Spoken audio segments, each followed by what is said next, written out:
wish somebody had told me this and made it stick in my head, because in my generation, that was the plan. You grew up and you married as well as you could.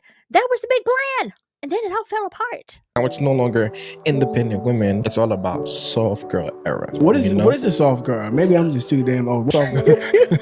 So the soft girl era is this era where the women are in their femininity, apparently, where they are doing the bare minimum for themselves and waiting for the men to come and take care of them now. Interesting. That's what the soft girl era is. Having to be independent for so long. Yeah. They don't like it.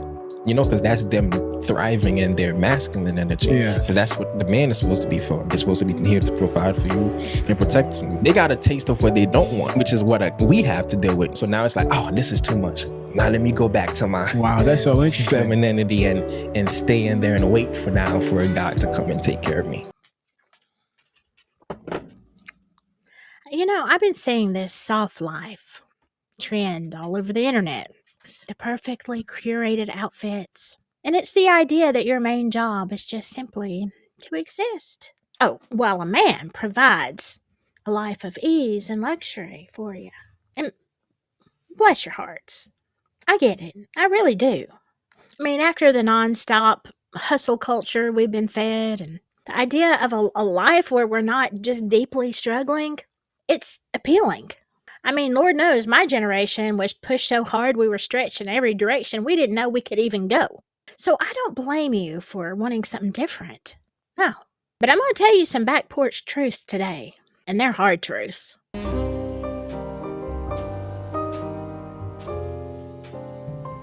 Your mama might be too polite to tell you, but I'm not. Not because I'm mean, but because I care. That soft life that you're dreaming of, it's just a fantasy. And it's a really dangerous one. It's a house of cards built on some kind of foundation of just pure hope. And I have lived long enough to see a lot of hurricanes roll through. And what you're building, it's going to fall down at the first gust of wind.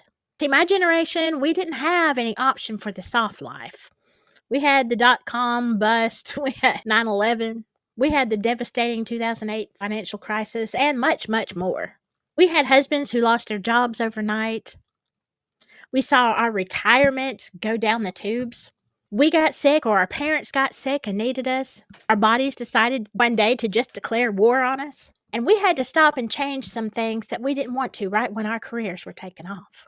I guess what I'm trying to say, it's not a matter of if, but it's when the rug will be pulled out from underneath you, because, honey, it will be pulled out from underneath you.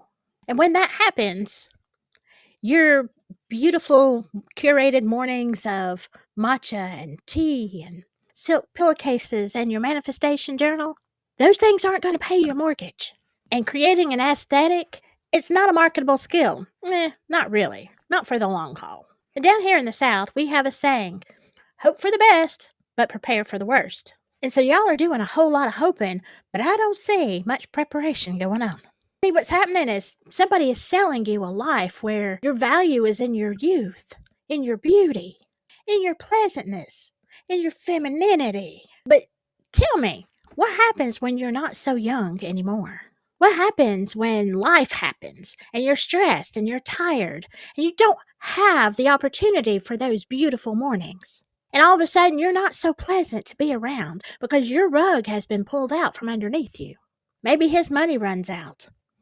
Maybe you find yourself 15 or 20 years down the road and he wants a younger model, someone more youthful, even more soft. What's your plan then? Because a man is not a financial plan. Get this in your head. Make it a mantra. A man is not a plan. A man is not a plan. A man is not a plan. I wish somebody had told me this and made it stick in my head, because in my generation, for generations before me, that was the plan. You grew up and you married as well as you could. That was the big plan. And then it all fell apart. And whatever you married, you were stuck with. Because like back in my grandma's generation, you really didn't divorce. It was possible. It was legal. But women didn't have any skills. So what were they to do? So you just lived with that piece of crap that you married, and you didn't know that he was a piece of crap until you lived with him for a while. But there you were, because you couldn't face the community and the societal disdain of being a divorcee, and you couldn't afford it. So you lived in that situation. So are you going to stay in that situation if he even lets you? You're just going to turn a blind eye to his affairs? But maybe you don't even have that choice because he just says, I'm taking off with this one. Or again, maybe there's another financial crash and all of a sudden you have nothing and you have to go to work, miss. But you got no skills. So now you're 40 and you're flipping burgers with the 18-year-olds. Well, that doesn't seem like a good aesthetic to me. You need to have a better plan. Now, I'm not being a hater. No. This is me, a woman who has not only lived it, but who has sat across the table from too many friends who all of a sudden find themselves in a situation where they don't have any life skills to go out and take care of themselves. I've known women who were divorced who really never mentally or financially got over their divorce or much less thrived. I know a lady whose husband ran off with a younger woman. The kids were almost grown. She had no skills. I think mentally she just checked out of life. She couldn't seem to function. She ended up living in low-income housing. Her kids' lives were a mess. She did get married again to a complete loser who was just as messed up as she was. And all the time she talked about what a good life she had had. Now, I don't know if it was out of laziness or out of just shock, because that's what she looked like to me. Somebody who was just shell-shocked, who never considered the possibility that she might have to fend for herself. And she spent way more years without that man than she ever did with him, with a life that has been virtually meaningless and a very big struggle with very bad circumstances. But she's just one. I've seen so many women struggle. They gave their everything to their husband, to their kids, making a home. They did nothing wrong. Nothing. But one day, something happens. Maybe he doesn't leave. Maybe he dies. You don't know. There are no guarantees. So there you are. What are you going to do? You need a plan for yourself. You need to know basic skills. You need to have basic information on banking, savings, investments. Even if you're a stay-at-home mom, you can take some hours and take some online classes, free courses, something. Keep that mind busy. Have some marketable skills. Have a plan in case everything goes to hell in a handbasket. I mean, you're talking to somebody who has to fix things in the middle of the night because there's nobody else to do it. I had to learn how to negotiate my own salary, build my own credit, buy my own house, maintain it, or at least try to find somebody I can hire to do it, okay? Because I realized one thing. The only person I could count on besides the Lord above was the person looking at me in the mirror.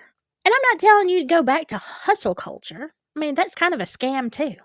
I'm just telling you to stop dreaming of checking out and pursuing a soft life. You need a strong life. You don't have to hustle to get it. You have to be smart, though. You have to be intentional. You need to have your own money, your own skills, your own retirement account, okay? A life where you can stand on your own 2 feet if somebody decides to walk out on you. So please, for the love of God, the next time you're perfecting your matcha in the morning, also get online and learn a practical skill that can earn you some money.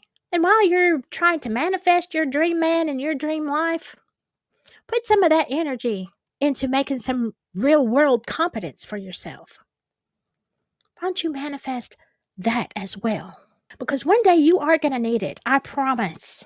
And when that day comes, you're going to be glad that you listened to this old Gen X woman who told you some back porch truth.